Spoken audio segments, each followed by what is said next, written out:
exhibit.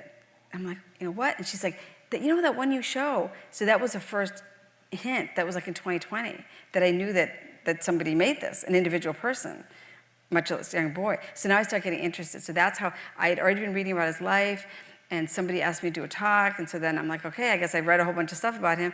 And then I'm at the chapel praying, and I just get this, this inspiration. I just knew, like, I'm not hearing voices, but just in my heart, I just knew. I was like, get a relic of Carlo, get a first-class relic. And I was like, I started fighting with myself. Well, that's stupid. Like, how can I do that? I'm an individual. How would I go I didn't even know how to go about doing that. And so finally, I was like, okay, if this is a real inspiration from God, this is actually real, I'll try to work on it. And if it's real, it will come. And if it's not, well, okay, I don't get it, but so what? I don't have one right now, right? And so I got online, tried to figure out how to get a relic and fill out paperwork and do a little nagging and more nagging, and eventually I got the relic. So that's how we have kind of the complete picture of today, where we have the exhibit, we're doing some talks, and we have the relic for veneration. And since then, other relics have come, and there's a whole other story on St. Manuel that's going to be later, after this one. That's its own, that's its own Holy Spirit journey. So that's where we are.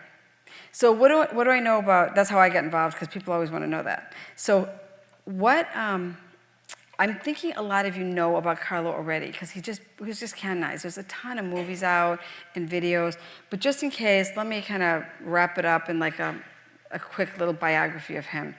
He was born in London. Now, he is Italian, but he was born in London on May 3rd of 1991. His paternal grandmother is British, and so he spoke English very well, and they were in London for some business for several months or a year or so. So that's why he was born in London. But by September of that year, he was already back in Italy. So he really did grow up in Italy. He is, definitely Italian. His family, he grew up in Milan, and it's kind of a wealthier area, and the business district. And his family is very wealthy. They are, even still today. His father's big in the insurance industry. His mother comes from a family that owns like a printing company. He never really liked to let people know he had money, though. He always kind of kept that quiet, even though he went to private prep schools and things and lived in a nice neighborhood. But he was never about that. Now, many people think, well, he's just this young boy. He's the first millennial saint. He must have come from this really, really holy family, right?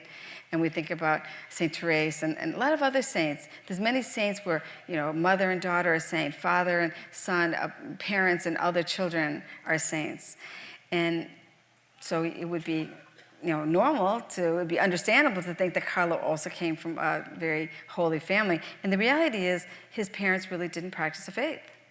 His mother would say that when somebody would ask her on a Sunday afternoon if she'd been to Mass, meaning like had she been to Mass that day, she would just laugh and say, oh, yes, I've been to Mass. I went to Mass for my first Holy Communion, and for my confirmation, and for my wedding. So before Carlo, she had gone to Mass a total of 3 times in her life. And the father really wasn't practicing either. He went a little bit more. His parents were a little more faithful, but all the time they were dating and first married, no, he didn't go to Mass really either. And so they have this child who's so interested in the faith. And they almost like, where did he come from? Like, he's like an alien or something. He's like, they didn't know where he had this deep faith. Like, they're walking around downtown Milan. He wants to go in every church they pass. He wants to go get flowers and bring it to the statue of the Blessed Mother and sit and pray. And when he was 4 years old, his grandfather died. And his grandfather, it was a very sudden heart attack, and then his grandfather appeared to him in a dream and told him he was in purgatory and that he needed prayers. And his mother's like, he was a really good boy. He would never make up a story, or, he's very reliable. And so if he tells his grandfather was in a dream in purgatory, like, they believed him. But the parents weren't really in a position to educate him about the faith, about purgatory, about prayers. And he keeps asking these questions. Now, he did have a Polish nanny. Remember that part of being very wealthy? He had a nanny. And his nanny from Poland was very, she knew her faith. And she was very instrumental in giving him the basics, the initial understanding of the teachings of the church. So a lot of it is, you can attribute to her, his early journeys into the faith. But he's asking questions that his mother knows, like, I should be able to answer my son's questions. So she had to go and learn about her catechism. And she always says that Carlo was like a little savior to her, that he brought her back to the faith, or into the faith, So in many, many ways, Carlo was like a normal kid, and that's why he's such a great saint for us for today. I mean, part of it is that he just lived in our times. So with the exception of some of the younger people, I know there are some younger ones here, but for most of us, we were alive his entire life, right? I mean, most of us here were born before 1991, right? I know there's some exceptions in the back, but most of us were around in 1991. You could have gone to Italy on vacation and be sitting in a cafe at the next table from him, right? You were walking down the street somewhere and you're walking right next to Carlo. He's that close of a saint. It's like you feel like you can reach out and touch him. Then you look at photographs and videos and home movies, right? How many saints do we have movies of? He had a cell phone. How many saints had a cell phone? How many saints, wore Nikes and you look at him in his coffin, he's like in a soccer outfit and gym shoes. And this is why for a lot of kids today, they feel like they can relate to him. Because some of the other saints, all the saints have got to have some, great qualities and something we can learn from, or else they wouldn't be saints, right? But when you talk about saints from the 600s, 700s, 800s, from the 1200s, a lot of them lived in Europe. They may be priests or nuns. They lived in a monastery. And then you talk to a high school student of today, and they're just like, there's not that connection for most of them. So Carlo's a great way to introduce high school kids to a saint that they can relate to. And he's great also for older people. I run a perpetual adoration chapel. There are people in my chapel every day. They're there, like sometimes they go to Mass every day, they go to adoration at least every week, if not every day. They're there crying, they're upset. They're saying, my children, they're not married in the church. My grandchildren are not baptized. And many of you can probably relate to that. And yet here we have in Carlo a saint that can give you hope. Maybe a lot of people say, I can't talk to my kids anymore. I try and talk to them at church. I try to invite them to church, and they just get mad at me. Oh, Mom, stop. I don't want to hear anymore. Enough. Like, I don't believe in all that, right? And yet, maybe what we need to think about is teaching our grandchildren. And then it's through our grandchildren that we'll bring your children back to the faith. And so in Carlo, there's a lot of hope for that. And also just for people who don't understand the Eucharist, right? That's his whole Eucharistic miracle exhibit in the other room. Finding all this evidence of hosts, whether they bled or there's a natural disaster or whatever, that shows, yes, this is really Jesus. It's not just, like a myth or a story or a symbol. It's really him, truly present. So through all those reasons, Carlo is such a great saint for us today. So in his lifetime, though, he was a normal kid, right? He played soccer, he played the saxophone, he made home movies, he had a lot of pets. He was an only child. A lot of kids today are only children.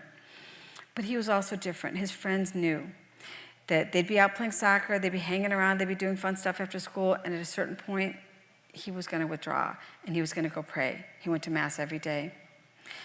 He received his first Holy Communion a year before his classmates because he was ready, because he knew there was Jesus present in the Blessed Sacrament, and he asked. He said, I really, really want to receive Jesus. I can't wait. I'm so excited. And he talked to the priest, and the priest, questioned him, and he said, no, he really does understand. He can receive communion early. So he received First Holy Communion when he was a year before his classmates. Then he was confirmed at the age of 11. Right after he's confirmed, he starts to teach the other kids about, his peers, his classmates. But as soon as he received First Holy Communion, he wanted to go to Mass every day. So here he is, 6 years old. He wants to go to Mass every day. Every day. And he'd go to adoration every day, either before or after Mass. They had an evening Mass at his parish. So either go early and pray before Mass or after Mass he'd stay. And he'd pray the rosary every day. And his friends knew that. They're like, well, he's our friend. We like him and all, but he goes off to pray, And it pained him as he was 11, 12 years old, as he's realizing that his friends aren't going to church. They're not going to church. Forget about every day. They're not going to Mass on Sunday. And he's like, they must not understand. Because Carlo was never judgmental in that way, right? He's like, oh, they're bad. It's like, no, they must not understand. If they knew that that was truly Jesus, present in the Blessed Sacrament, they would never miss Mass. They'd be here every day.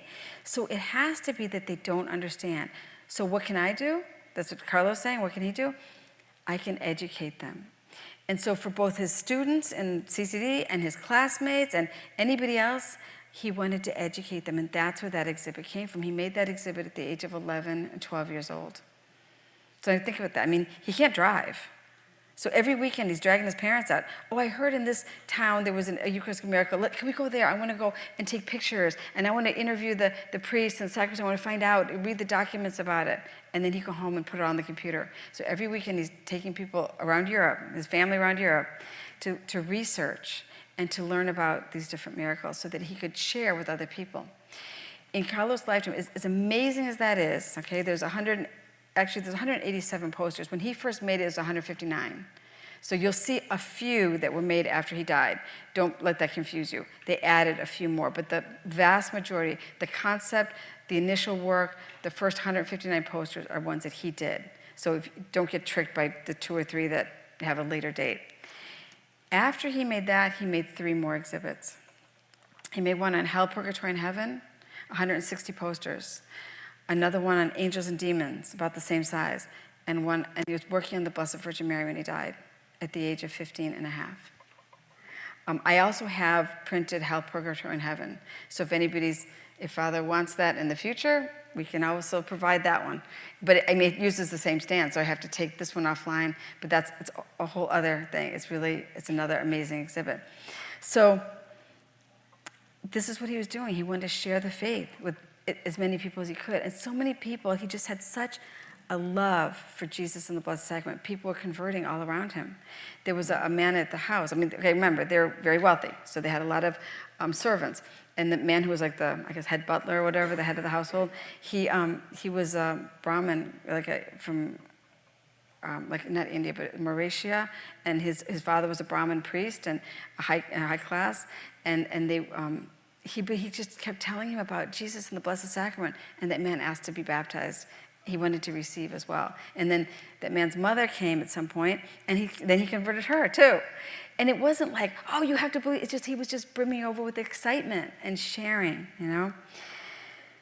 So what happened to him? He, when he was about 15 and a half, October, in the beginning of the school year, he got sick. And a lot of kids in his class were also sick. There was a little flu going around, and nobody thought too much of it. The kids get the flu at the beginning of the school year. You know, the weather starts getting cool. And so the first few days, they just thought, you know, he's a little achy, he's got a fever, got the flu like everybody else.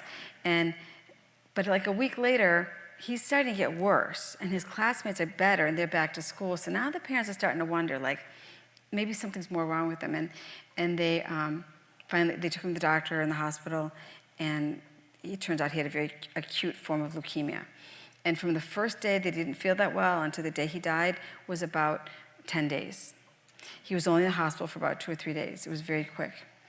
Now, he knew he was dying. He had I guess he had an inclination, inspiration. He had some understanding that he would not live to be very old. He said that he would be forever young. And when people asked him, oh, what are you going to be? Are you going to be a priest? Because, you know, he had such holiness. He wouldn't really respond. His life's goal was to be, you know, holy and to like be best friends with Jesus and stuff, you know? And he wouldn't really talk about the future in that way. And they found a video of him a few months after he died that he'd made a video that said, when I reach 70 kilos, I'm destined to die. And he was 70 kilos at the time he died. So he had that sense, but his parents didn't know that. They found that later. So a few months before he died, like that summer, he had told his mother that he had a goal, a specific goal, that he wanted to go directly to heaven. He did not want to go to purgatory. He wanted to go straight to heaven. And he was working toward that goal. And this is something this goal we can all have, right? Purgatory is not inevitable. I mean, hopefully we never go to hell, but that's also a possibility. But we should make it our goal to go directly to heaven. And like any goal in life, if you have a serious goal, you work on it, right? You know, you want to, for kids, for teenagers, I'm like, oh, what do you want to do when you grow up? And they have all these goals of what, okay, you want to be a doctor, you want to be a chef, you want to be a baseball player. Well, whatever that goal is, you need to work toward that, right? You need to get in good shape and get in good grades and, prepare for it. Well, Carlo had the goal to go to heaven. And so we may not have the goals as like teenagers, but we might want to do something in our retirement. We might want to go on vacation. We need to save money for it. We need to, whatever that is, have another goal. We should all have the goal to go directly to heaven. If you think about that on a daily basis, that can become a reality. So make, today, September 28th, yes, it's my grandson's birthday, I should know. September 28th, 2025, make it your goal from today on that you're going to work toward getting directly to heaven, that you want to bypass purgatory, that is your goal in life. Right? Now, obviously, Carlo had a really interesting thing to say when he was dying. He said, I'm not afraid to die because I've lived my whole life and never did anything displeasing to God. What an amazing statement, right? If only we could all say that. And maybe some of you can. I don't want to judge you. Maybe some of you are sitting here and say, yeah, I totally agree. If you're more like me, who thinks the things in my life, who say, yeah, unfortunately, I can't say that, right? But not all the saints had a picture-perfect life, right? Think of St. Augustine. Let's just start with St. Augustine. He had a very colorful early beginnings. And yet he's a canonized saint. He's a doctor of the church. So as long as we make a decision in life to change, so from this point on, if you can't say that you've outlived your whole life never doing anything displeasing to God, make it a goal from today. And that's why we have the beautiful sacrament of reconciliation to work out those past sins and imperfections and to get us right and to move forward in that right way. So, because Carlo also went to weekly confession, dealing with these little imperfections and trying to, live that holier life. Sorry, I shouldn't touch that. So, in fact, he had little notes on what he was working on because, if you have a good spiritual director, they'll tell you, every night do a daily examine. So think about when you go to bed, where did you fail that day? Where did you do well? Where would you want to improve for tomorrow? And so Carlo made little notes, and he was always struggling with idle chatter, like chit-chat in school, distractions while he prayed the rosary. And he felt like glutton. He loved Nutella. So he liked to eat a lot of Nutella, and so he would start to fast from that. He also loved to play video games. And so he would sacrifice, by his own choice, he would only play video games 1 hour a week because he didn't want to become addicted to that. So another great example for kids for today. But so he struggled with these little imperfections and trying to be more focused and work his life for the faith. So when he was dying, so he said that about never doing anything displeasing to God. He also told his mother that he wanted to go home, obviously, but he knew that he would not go home alive. And of course, the doctors, the nurses, all trying to save him. But he told his mother that he would send signs that he was with Jesus in heaven. And people think that 4 years later, his parents had a set of twins, 4 years after he died. Up until that point, he had been an only child his whole life. They were not able to have any more children after him. And then 4 years later, the mother, at the age of 44, had a set of twins. And I think the brother read at his canonization mass. So he also, the doctors and nurses would ask him if he was in pain because they knew that this illness was very painful. And all he would say is, others suffer more than I do, and I'm offering all my suffering and pain for the church, for the Pope, and I go directly to heaven. Again, see that? He's offering his suffering, offering his pain. He wants to bypass purgatory. Great example for all of us, right? So after he died on October 12th of 2006. All right, he was 15 and a half. So the way it works to have, to become a saint, right, is that there are 5 steps toward canonization. Well, let me back up. Anyone who's heaven is a saint, okay? Your great uncle who was a good holy man, your grandmother, whatever, they may very well be saints in heaven. If you make it to heaven, you're a saint. And that's what we have coming up, on November 1st, All Saints Day, to recognize all the men and women, all the unnamed saints that we don't even know who they are. However, to become a canonized saint, there's several steps that take place. The first one is that you first need to die. Like, no one wants to think about that, right? You do actually need to die. There are no living saints. You do need to die first. Second step is usually there's a 5-year wait to just kind of give a little space from when you die to make sure there's still, people still think of you as a good person, right? There's always lots of private canonizations at every funeral, right? But let's give it 5 years and see if people still think you're a good person. And someone brings forward a cause and they ask the bishop, say, you know what, I think this person lived a really good holy life. Church, the Catholic Church, would you please investigate their life? If the church agrees to do that and they open your cause, you are now called a servant of God. At that point, they investigate every little part of your life, every writing, anybody who knew you, and if there's anything. They look to see, did you live a good holy life? Again, maybe not your whole life like St. Augustine, but at least from a certain point on, that there was a real conversion and that you lived that good holy life. And if you pass that test, you're then called venerable. And then they start to look for relics. A lot of times they exhume the body. They want to see miracles. They need 2 miracles, one for beatification and one for canonization. So they start looking for beatification miracles. And they get relics out, they have prayer cards, they have people praying, and they want to see something dramatic happen, usually a physical healing, when somebody prayed to that particular saint. So Carlo died in 2006. In 2009, there was a young boy in Brazil who was born, and his name was Mateus. And Mateus was born with a really bad pancreas. Now, your pancreas processes food. It didn't look right. It didn't work right. It was a mess. And he couldn't eat any solid food. His whole life, he was on an all-liquid diet. Even with the liquid diet, he was having constant stomach pains and vomiting. At the age of 4, he weighed about 20 pounds. The doctors told his parents he probably would not live to the age of 5 because he was too weak for any kind of surgery. I mean, he needed probably a transplant or some major reconstructive surgery, and they're like, he's so sickly, he would never survive the surgery. In 2013, so he's 4 years old now, there was a prayer service at the church. The priest knew about Carlo, Venerable Carlo at the time, and they had a novena going to him, and at the end, they had, on his feast day on October 12th, they had a relic. So relics come in 3 classes. A first-class relic is a part of the person's body, hair, skin, bone, blood, something like that. It is you. It's got part of your DNA in it, all right? A second-class relic is something the person used, usually in life, it was intimate with their body. A lot of examples would be clothing. For a priest or a bishop, their mass vestments would also be considered second-class relics.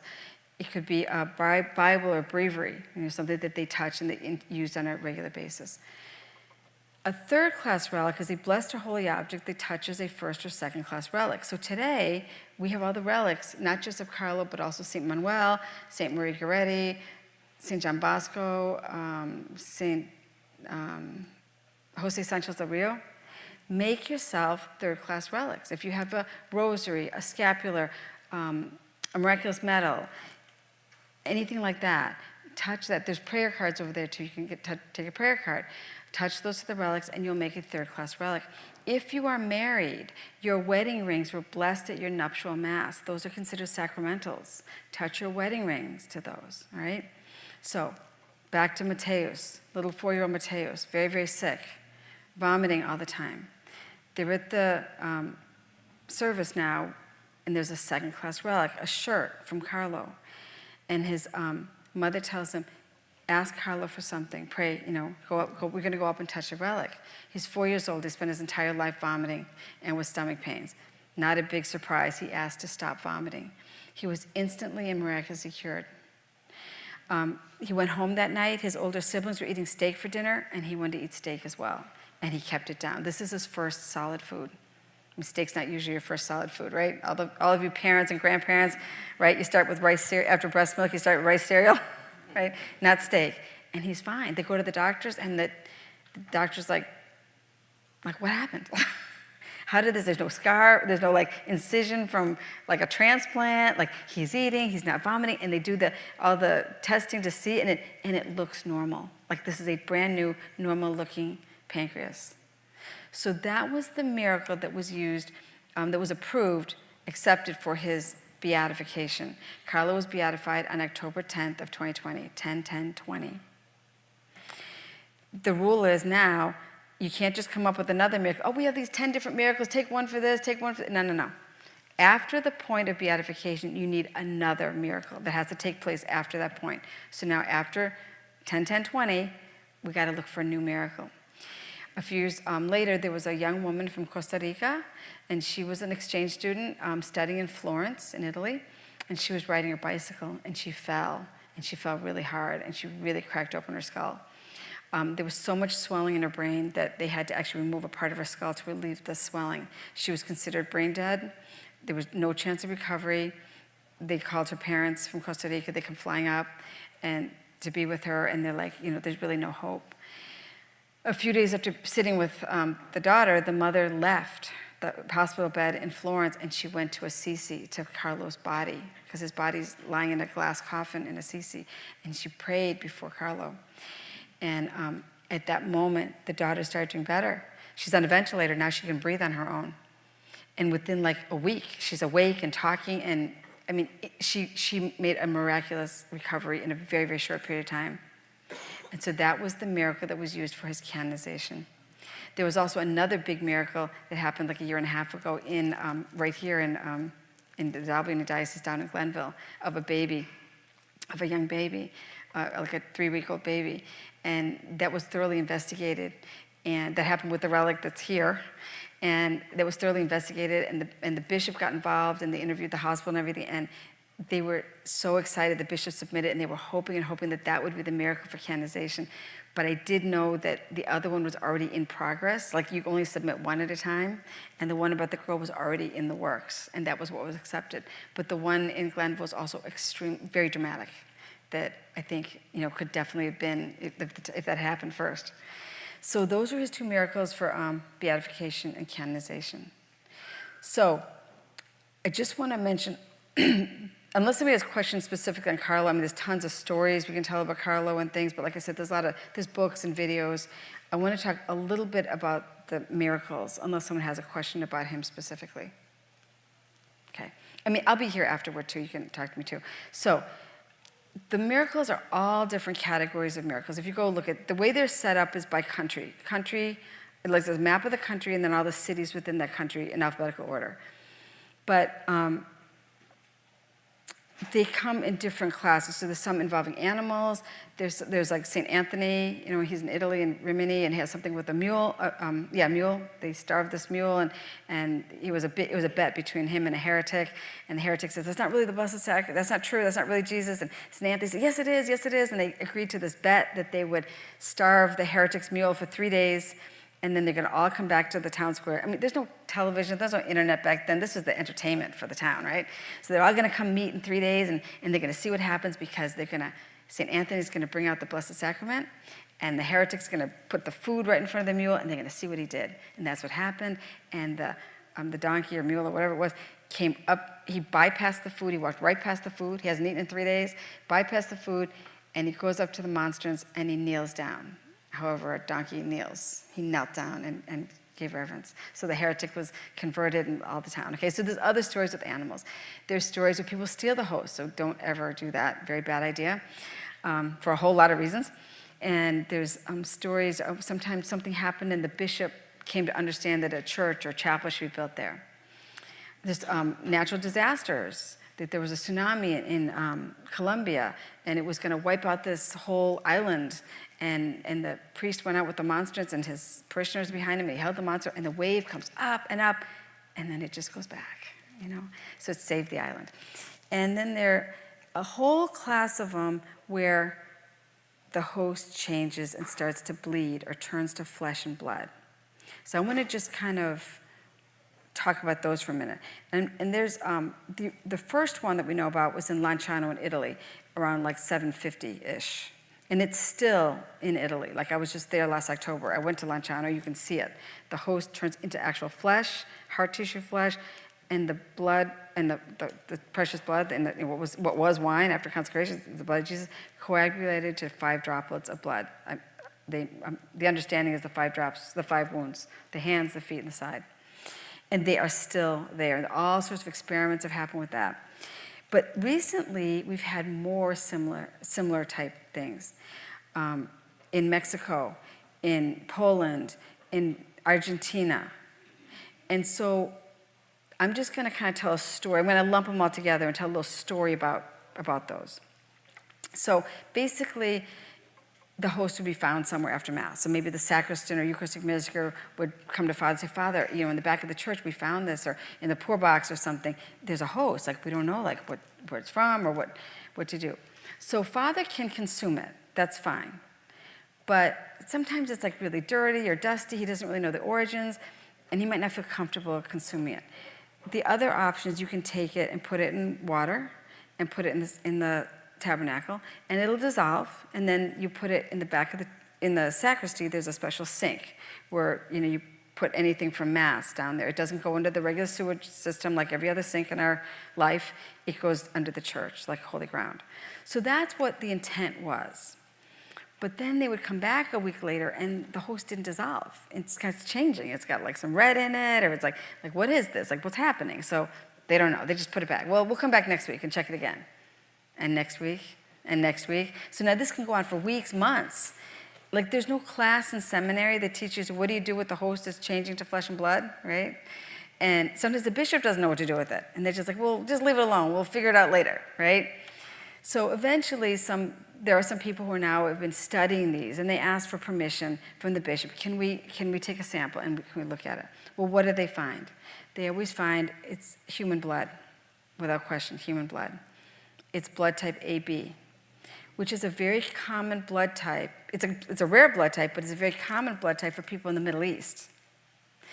It's also the same blood type on the Shroud of Turin, okay? And they can also tell it's heart tissue. And at one point, they're like, okay, now we're going to try something different. In the past, people knew what the sample was. So this time they said, we're going to get somebody, and we're not going to tell him where the sample came from. We're going to just give him the sample and let you tell us.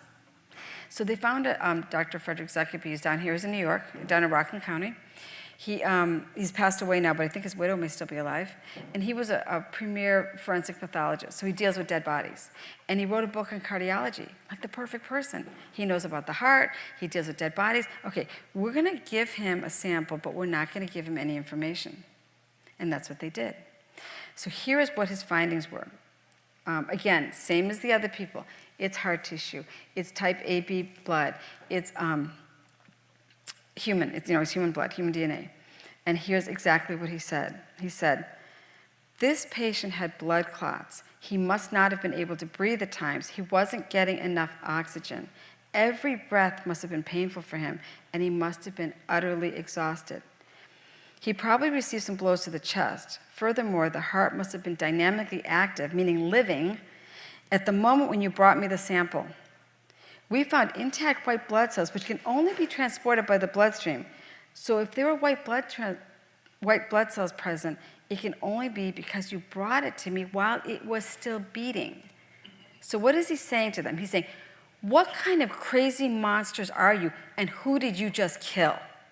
You tortured some guy, you beat him, you didn't allow him to breathe, what were you, like waterboarding him? And then you didn't even have the decency to wait till he was actually dead before you start cutting him open and digging into his heart tissue to get me the sample. That's what his findings showed. So in reality, what is he telling the story of? The crucifixion, right? The crucifixion. Here's another cross here. Okay, the crucifixion. Because how do you die by crucifixion? You asphyxiate, right? As you're hanging on that cross and your body's sagging down, you cannot exhale, right? In order to exhale, you have to push up on your feet, which are nailed to the cross. You have to pull up on your hands, which are nailed to the cross. You have to enlarge and irritate every wound to inch yourself up just that little bit to let that breath out. And then what? About 20 seconds later, you got to do it all over again for 3 hours. If you think of the suffering that Christ endured, and see, like this cross, that cross, a lot of these beautiful wood crosses, the wood's so nice, isn't it so nice, right? It's smooth and nice, right? yeah, the real cross, I can just about guarantee it was not smooth and nice. It was full of splinters. And what does Jesus' back look like? It's whipped. It's whipped beyond belief. And now you're going to inch yourself up across splinters. So it just, pain upon pain upon pain. And Christ suffered like that for every one of us. But each one of us individually, if we were the only one from all of eternity that needed that suffering to get us to heaven, he would have done it for each one of us. And what is he asking us in return? To love him, to thank him, show up to Mass, maybe show up to Mass more often. If we can go every day, show up to adoration. If there's not adoration in the monstrance, he's in the tabernacle. There's nothing prohibiting his graces from coming from that tabernacle, through the doors of the tabernacle, right? Pray the what did Carlo do? He prayed the rosary every day. He went to Mass. He spent time with Jesus. You know, being loving and kind to other people, loving, patient, kind, right? The things that we know we're supposed to do. Go to confession on a regular basis. When you come right down, how does all that compare to this, right? What Jesus offered for us. I'm going to just conclude with 3 points. Why is it that it's always myocardial tissue from the heart? Because it's always the same location, always the same spot. And the theologians have surmised it's no accident, because between the biologists and the theologians, right? The myocardial muscle of the heart, that's the muscle that gives life to the entire heart. In the same way that the Eucharist gives life to the heart of the church, all right? Why is it always the left ventricle? Again, very specific, the left ventricle. He said this is the source, in the body, this is the source of purified blood, just as Jesus is the one who purifies the church of her sins. And finally, when they do the DNA sequencing, they can tell that it's human DNA, but then they can't sequence it. They can't extract it. And they're like, why? No other sample's been like that. Either it's not human DNA, or it is, and here's the sequence. Also, we all have either XX if we're a woman, or XY if we're a man, right? We get the X from our mother, and if we're a woman, we get the X from our father, or a Y from a man, right? But Jesus only has one X. They find the sample, it only has one X. And what's the other one? Well, because his mother, Mary, is his mother, but who's Jesus' father? It's God the Father, all right? So I don't know if anyone has any questions right now, or I will be around, and we're going to have another talk on St. Manuel, which will kind of continue some of the journey, and it's very interesting how St. Manuel falls into the whole picture. I have 3 of these crosses. This is a different thing. A friend of mine has like a ministry. His goal is to get a cross in every home, or a crucifix in every home, because some people don't have a crucifix. So he makes these, and he donates his time. He does all the woodworking, so he donates the wood for it. He just has to buy the corpus. So he says, we can give these out for free. He asked if anyone can make a donation to help continue the work. It costs him about $25 to buy the corpus and to buy the parts. But he donates his time, he donates the wood. So I had 10 before, I have 3 right now. So I have 3, first come, first serve. If you or you know somebody who could use a crucifix, they are free, but if you could make a donation to help continue, the more donations you get, the more he'll make to get a crucifix in every home. So that's what these are about. If anyone wants to meet with me after, I'll be here, and I hope you can join us again. I think we have some refreshments and maybe another half hour, so we'll talk about St. Manuel. Hey, thank you so much.